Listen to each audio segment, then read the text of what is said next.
Dootha media power of news. నమస్తే, welcome to Dootha media. నేను పవన్. ఆంధ్రప్రదేశ్లోని శ్రీ సత్యసాయి జిల్లాలో అమానవీయ ఘటన వెలుగులోకి వచ్చింది. రాప్తాడు నియోజకవర్గ పరిధిలోని రామగిరి మండలంలో 8వ తరగతి చదువుతున్న దళిత బాలికపై గత 2 ఏళ్లుగా 13 మంది వ్యక్తులు లైంగిక దాడికి పాల్పడ్డారు. బాధితురాలి తల్లిదండ్రుల ఫిర్యాదు మేరకు పోలీసులు దర్యాప్తు ప్రారంభించారు. ప్రస్తుతం ఈ కేసులో 6 నిందితులను పోలీసులు అరెస్ట్ చేయగా మరో 7 ఇంకా పరారీలో ఉన్నారు. ఈ దారుణం ఓ గ్రామంలోని నిరాయుధమైన మానసికంగా ఎదుగుతున్న బాలిక జీవితాన్ని చీకట్లో ముంచేసింది. ఒకరు కాదు, ఇద్దరు కాదు, మొత్తం 13 మంది ఆమెపై 2 ఏళ్ల పాటు లైంగిక వేధింపులు, అత్యాచారానికి పాల్పడ్డారని అధికారులు వెల్లడించారు. ఈ నిందితుల్లో మైనర్లు కూడా ఉన్నారు. అంతేకాదు 50 ఏళ్ల పైబడిన వ్యక్తులు కూడా ఉన్నారు. బాలిక పరిస్థితి విషమంగా మారడంతో ఆమె తల్లిదండ్రులు గ్రామ పెద్దల్ని ఆశ్రయించారు. కానీ అక్కడ న్యాయానికి బదులు అన్యాయం ఎదురైంది. గ్రామ పెద్దలే బాలికను అత్యాచారం చేసి అబార్షన్లు చేయించినట్లు సమాచారం. ఈ అమానుషతను గుట్టుచప్పుడు కాకుండా దాచేందుకు బాధిత కుటుంబానికి కొండగుట్టలో ఓ చోటికి తరలించి దాచిపెట్టారు.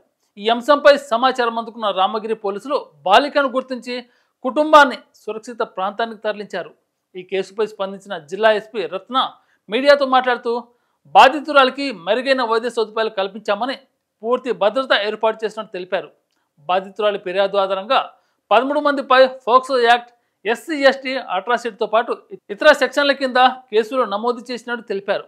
ప్రస్తుతం అరెస్ట్ అయిన నిందితుల వివరాలను వెల్లడిస్తూ తలారి మురళి, పడగులు నందవర్ధన్, నాగరాజు, సంజీవ, రాజన్న, రంగనాలపై విచారణ కొనసాగుతుందని తెలిపారు.